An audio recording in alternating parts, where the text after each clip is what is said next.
I'm sure if I'd been watching England's rugby team face off the All Blacks haka this week at any other time other than the present, the sight of the captain's smirk and hands on hips defiance would have passed me by. But there was something about it, and I'm not exactly sure what it was, that made the blood run a bit cooler than usual. Was it that the response, apparently pre-planned with one-upmanship at its heart, felt disrespectful to this ancient ritual? Maybe it's because I love a good haka, and everything it stands for. The fact that it is a part of indigenous Maori culture which has been embraced by all races in New Zealand, makes it a special and unique tradition to be celebrated and admired. Recently, when a friend's 22-year-old son was leaving a New Zealand school after coaching rugby there for a year, I confessed to shedding a wee tear as she showed me video of the 100 or so multiracial students performing the haka as a mark of respect for their coach. It is moving and fierce, powerful and evocative, hypnotic and surprising all at the same time. It's an ancient tradition that has survived the inexorable push towards the homogeneity of Hollywood culture.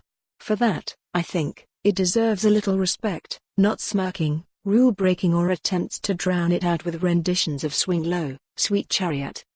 Of course, there's an argument to say that the aim was not to disrespect.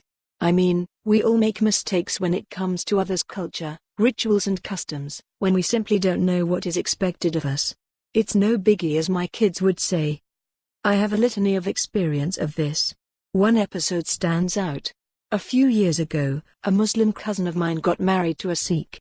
Although the families originated from within 10 miles of one another on the Indian subcontinent, neither had read the non-existent copy of a very handy guide to wedding rituals. The result was a standoff outside a Scottish country house on the one baking hot day of 2010, that lasted for a painful 25 minutes, as neither side knew what they should do, a standoff so scary, it put the Soviet/American standoff at Checkpoint Charlie in 1961 to shame. We just had no idea what each other's rituals were. Do we shake hands, exchange gifts? We had garlands, but who was to put it on whom? And it seems I'm not alone in my experience of faux pas when it comes to rituals. A Jewish friend recently told me of a function at a synagogue where the different types of food on the table were carefully chosen to signify certain elements of the past. A soft and gooey food called ha'oset signified the cement used by the Jewish slaves in building, and bowls of salted water signified the tears and sweat of those slaves.